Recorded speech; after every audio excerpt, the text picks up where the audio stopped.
Bonjour à tous, alors me voici de nouveau avec une recette donc issue du livre La cuisine des sorciers sans recette ensorcelante, inspirée d'Halloween, de Merlin, des druides et de tous les magiciens de nos sagas préférées. Si vous êtes intéressé, j'ai déjà présenté sur ma chaîne d'autres recettes de ce livre. Aujourd'hui donc la recette que je présente est issue du conte Blanche-Neige et les 7 nains. Obsédée par sa beauté et terriblement jalouse de Blanche-Neige, la reine sorcière décide de la supprimer en la faisant tuer par un chasseur. Blanche-Neige alors trouve refuge dans la forêt, poussant la reine à changer de stratégie. Aidée de son miroir magique, elle se métamorphose en une femme laide et âgée, retrouve Blanche-Neige et lui propose l'une de ses pommes empoisonnées. Ce conte, collecté par les frères Grimm et publié pour la première fois en 1812, serait inspiré d'un mythe germanique. Alors, la recette de ce conte que je vous propose, c'est les pommes empoisonnées.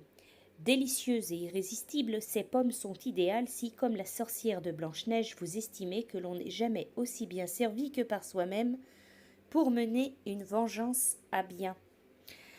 Alors, il vous faut pour 4 pommes granny, un citron, 500 g de fructose, colorant alimentaire liquide bleu et noir. C'est donc une préparation de 5 minutes, une cuisson de 10 minutes et un repos de 15 minutes. Dans votre laboratoire secret, invoquez quelques éclairs histoire d'y voir plus clair. Puis convoquez l'esprit du miroir. Rincez les pommes, ôtez les queues et plantez en plein cœur des pommes des rameaux ou des bâtonnets de bois en les enfonçant jusqu'à ce qu'ils soient bien fichés. Appuyez fermement sur le citron et roulez-le sous la paume de votre main, puis coupez-le en deux et récoltez son jus. Dans un chaudron aussi noir que votre âme, faites fondre le fructose avec le jus de citron et portez à ébullition. Lorsque le caramel est doré, mais non encore cuivré, ajoutez 4 gouttes de colorant bleu pour une goutte de noir, selon les conseils du miroir.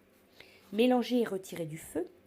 Trempez les pommes dans le caramel en les enrobant totalement à la fois de sucre mais aussi de tout votre ressentiment.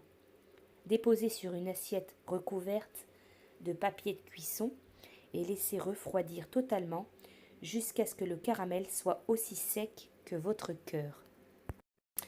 Voilà donc pour cette recette de Blanche-Neige, pommes empoisonnées. Donc de la cuisine du livre La cuisine des sorciers.